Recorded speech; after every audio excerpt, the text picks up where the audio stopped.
Hello friends, welcome to மாங்கனி சமையல். இன்றைக்கி நம்ம மாங்கனி சமையலில் விநாயகர் சதுர்த்தி ஸ்பெஷலாக நல்லா சாஃப்டான இனிப்பு பிடி கொழுக்கட்டை எப்படி பண்ணுறதுன்னு தான் பார்க்க போகிறோம். பொதுவாக கொழுக்கட்டை சூடாக இருக்கிற போது சாஃப்டாக இருக்கும், ஆறிடுச்சுன்னா ஹார்டான மாதிரி ஆகிடும். அந்த மாதிரி ஆகாமல் எவ்வளோ நேரம் ஆனாலும் நல்லா சாஃப்டாகவே இருக்கிறதுக்கு சின்ன சின்ன டிப்ஸ் எல்லாம் ஃபாலோ பண்ணி செஞ்சிங்கனாலே போதும். கொழுக்கட்டை நல்லா சாஃப்டாகவும் அதே அளவுக்கு ரொம்ப ரொம்ப டேஸ்ட்டாகவும் இருக்கும்.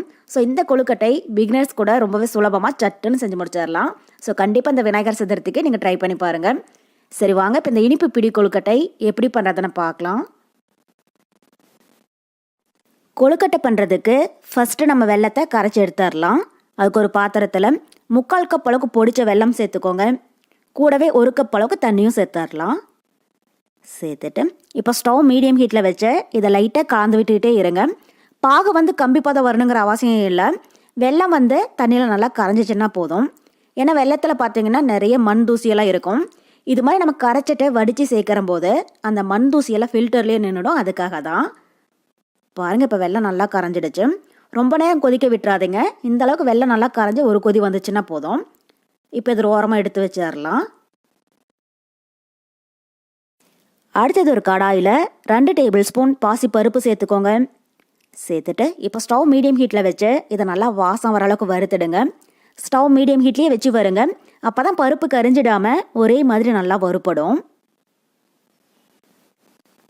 பாருங்கள், இப்போ பாசிப்பருப்பு நல்லா வறுப்பட்டு நல்லா ஸ்மெல் வர ஆரம்பிச்சிடுச்சு. உங்களுக்கு பார்க்குற போதே தெரியும். ரொம்பவே கலர் மாற விட்டுடாதீங்க. இந்த அளவுக்கு லைட்டாக கோல்டன் ப்ரௌன் ஆச்சுன்னா போதும். இப்போ இந்த ஸ்டேஜில் இதை தனியாக ஒரு பிளேட்டில் எடுத்து வச்சிடலாம். இப்போ அடுத்தது கடாயில் 1 டேபிள் ஸ்பூன் நெய் சேர்த்துக்கோங்க. நெய் உருகினதும் இதில் 1/2 கப் அளவுக்கு துருவின தேங்காய் சேர்த்துடலாம். தேங்காவை இது மாதிரி துருவி கூட சேர்க்கலாம், இல்லைன்னா நீங்கள் சின்ன சின்னதாக கட் பண்ணி கூட சேர்த்துக்கோங்க. சேர்த்துட்டு இப்போ தேங்காயுடைய ஈரப்பதம் போகிற அளவுக்கு இதை லைட்டாக வறுத்தரலாம். தேங்காய் கலர் மாறிடக்கூடாது. கலர் மாறாமல் ஈரப்பதம் போக வறுப்பட்டுச்சுன்னா போதும். இது மாதிரி நம்ம தேங்காயை நெய்லியே வறுத்து கொழுக்கட்டை பண்ணுற போது நம்ம கொழுக்கட்டை 2-3 நாள் வரைக்கும் கூட வெளியில் வச்சுருந்து சாப்பிட்லாம். கெட்டு போகாது, ரொம்பவே நல்லா இருக்கும். பாருங்கள், இப்போ தேங்காயுடைய ஈரப்பதம் போக நல்லா வறுப்பட்டுருச்சு. இப்போ இதில் நம்ம வறுத்து வச்சுருக்கிற பாசிப்பருப்பை உள்ள சேர்த்துடலாம். ஆல்ரெடி நம்ம பாசிப்பருப்பை வறுத்து வச்சுருக்கிறதுனால இப்போ அதிக நேரம் வறுக்கணும் அப்படிங்கிறது கிடையாது. ஜஸ்ட் லைட்டாக 1 நிமிஷம் போல் வறுத்திங்கன்னா போதும். இது மாதிரி நம்ம நெய்லியே வறுத்துட்டு கொழுக்கட்டை பண்ணுற போது கொழுக்கட்டை நல்லா டேஸ்ட்டாகவும் அதே அளவுக்கு நல்லா மணமாகவும் இருக்கும். அதுக்காக தான். பாருங்கள், இப்போ தேங்காயும் பாசிப்பருப்பும் நல்லா வறுப்பட்டுருச்சு. இப்போ இதில் நம்ம கரைச்சி வச்சுருக்கிற வெள்ளைப்பாக ஒரு டீ ஃபில்டர் வச்சு வடித்து உள்ளே சேர்த்துடலாம். சேர்த்துட்டு இப்போ இதை லைட்டாக கலந்து விட்டுருங்க. இப்போ இது மீடியம் ஹீட்டில் லைட்டாக ஒரு கொதி வரட்டும்.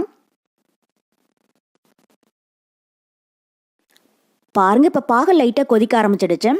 இப்போ இதில் ஒரு 2 டீஸ்பூன் அளவுக்கு எள் சேர்த்துக்கோங்க. கருப்பு எள் இல்லைன்னா வெள்ளை எள், ரெண்டுலேயும் எது வேணாலும் பயன்படுத்திக்கோங்க. கூடவே வாசனைக்காக 1/4 டீஸ்பூன் ஏலக்காய் பவுடரும் சேர்த்துடலாம். சேர்த்துட்டு இப்போ இதில் 1 கப் அளவுக்கு கொழுக்கட்டை மாவு சேர்த்துக்கோங்க. ஸோ நான் கடையில் வாங்கின கொழுக்கட்டை மாவு தான் பயன்படுத்துகிறேன். கொழுக்கட்டை மாவுக்கு பதில் நீங்கள் பச்சரிசி மாவு இருந்தாலும் யூஸ் பண்ணிக்கோங்க. இப்போ அரிசி மாவை உள்ளே சேர்த்துட்டு இதை கைவிடாமல் ஒரு 5 நிமிஷத்துக்கு நல்லா கலந்து விட்டுட்டே இருங்க, ஸ்டவ் மீடியம் ஹீட்டில் வச்சு. இப்போ பார்த்தீங்கன்னா கொஞ்சம் இணக்கமாக இருக்கிற மாதிரி தான் இருக்கும். ஒரு 5 நிமிஷம் நல்லா கலந்து விட்டிங்கன்னா சரியாக போயிடும். சின்ன சின்னதாக கட்டி ஏதாவது விழுந்துருந்துச்சுன்னா கூட இது மாதிரி கரண்டியெல்லாம் நல்லா அமுத்தி விட்டுருங்க. இப்போ பாருங்கள், மாவு வெள்ளைப்பாகோட ஒன்றா சேர்ந்து நல்லா திக்காக ஆரம்பிச்சிடுச்சு. பாத்திரத்தில் ஒட்டாமல் லைட்டாக சுருண்டு வருது. உங்களுக்கு பார்க்குற போதே தெரியும் மாவுடைய பதம் இந்த அளவுக்கு இருக்கணும். இப்போ இந்த ஸ்டேஜில் ஸ்டவ் ஆஃப் பண்ணிவிட்டு இதை ஒரு 5 நிமிஷத்துக்கு நல்லா ஆற விட்டுருங்க. இப்போ மாவு லைட்டாக ஆறி கை பொறுக்கிற சூட்டில் இருக்கு. இதில் நம்ம நெய் சேர்த்துருக்கிறதுனால மாவு கையில் ஒட்டாது. ஒருவேளை லைட்டாக ஒட்டுச்சுன்னா கொஞ்சமாக எண்ணெய் இல்லைன்னா நெய் தடவிக்கோங்க.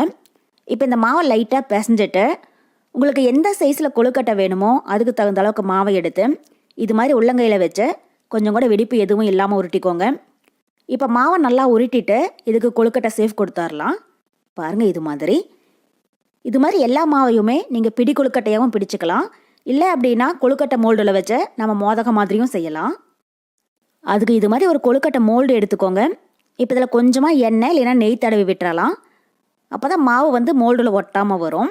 இப்போ இதை லாக் பண்ணிவிட்டு இதில் நம்ம ரெடி பண்ணி வச்சுக்கிற கொழுக்கட்டை மாவை கொஞ்சம் கொஞ்சமாக உள்ளே வச்சு இது மாதிரி லைட்டாக அழுத்தி விடுங்க. ஒரே டைமில் மொத்தமாக வைக்க வேண்டாம். இது மாதிரி கொஞ்சம் கொஞ்சமாக மாவு வச்சுக்கோங்க. அப்போ தான் அச்சு மாவில் நல்லா பதியும். பாருங்கள் இது மாதிரி. இப்போ லாக் ஓப்பன் பண்ணிவிட்டு கொழுக்கட்டையை வெளியில் எடுத்துடலாம்.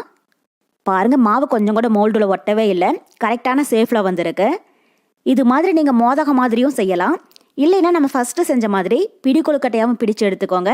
ஸோ ரெண்டுமே ரொம்பவே ஈஸியான மெத்தேடு தான். இப்போ இதே மாதிரி எல்லா மாவையுமே கொழுக்கட்டை பிடிச்சு இட்லி பிளேட்டில் எடுத்து வச்சுக்கோங்க. அதுக்கப்புறமா நம்ம இதை ஆவியில் வேக வச்சிடலாம். ஸோ இட்லி பிளேட்டில் அடி பிளேட்டில் மட்டும் கொழுக்கட்டைகள் வைக்க வேண்டாம், ஏன்னா ஒரு சில டைமில் இது ஆவியில் வேகிற போது தண்ணி உள்ளே போகிறதுக்கு சான்சஸ் இருக்குது. அதனால் அதுக்கு அடுத்த பிளேட்லேருந்து வச்சுக்கோங்க. இப்போ இதை நம்ம வேக வச்சிடலாம். அதுக்கு இட்லி பாத்திரத்தில் தண்ணி நல்லா சூடாயிட்ருக்கு.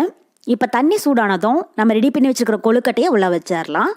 இப்போ இட்லி பாத்திரத்தோடைய மூடி போட்டு மூடி வச்சுடுங்க. இது மீடியம் ஹீட்டில் 7லேருந்து 8 நிமிஷம் நல்லா வேகட்டும். 8 நிமிஷத்துக்கு அப்புறமா எப்படி இருக்குன்னு பார்க்கலாம். பாருங்கள், இப்போ 8 நிமிஷம் போல் கொழுக்கட்டைகள் நல்லா வெந்துருச்சு. இப்போ இதை நம்ம வெளியில் எடுத்துடலாம். ஸோ அதிக நேரம் கொழுக்கட்டையை வேக வைக்காதீங்க, ஏன்னா ஏற்கனவே நம்ம மாவை வெள்ளைப்பாகலையே நல்லா வேக வச்சுருக்கிறதுனால இப்போ ஒரு 7லேருந்து 8 நிமிஷம் போல் இருந்துச்சுன்னா போதும், நல்லா சாஃப்டாக வெந்துடும். அவ்வளோதான். இப்போ நம்ம இனிப்பு பிடி கொழுக்கட்டை ரொம்ப ரொம்ப சூப்பராக தயாராகிடுச்சு. நீங்களே பாருங்கள், கொழுக்கட்டை கொஞ்சம் கூட வெடிக்காமல் எவ்வளோ நல்லா சாஃப்டாக வந்திருக்கு அப்படின்ட்டு. இதில் நம்ம பாசிப்பருப்பெல்லாம் சேர்த்துருக்கிறதுனால நல்லா டேஸ்ட்டாக இருக்கும். அதே மாதிரி இது செய்கிறதும் ரொம்பவே ஈஸி தான். கண்டிப்பாக இந்த விநாயகர் சதுர்த்திக்கு இதே மெத்தடில் நீங்கள் இனிப்பு பிடி கொழுக்கட்டை செஞ்சு பார்த்துட்டு எப்படி இருக்குன்னு கமெண்ட் பாக்ஸில் சொல்லுங்கள். என்னுடைய இந்த ரெசிபி வீடியோ உங்களுக்கு பிடிச்சிருந்தா லைக் பண்ணுங்கள், உங்கள் ஃப்ரெண்ட்ஸ் அண்ட் ரிலேட்டிவ்ஸ் கூட நிறைய ஷேர் பண்ணுங்கள். மறக்காமல் மாங்கனி சமையலுக்கு சப்ஸ்கிரைப் பண்ணுங்கள். நன்றி.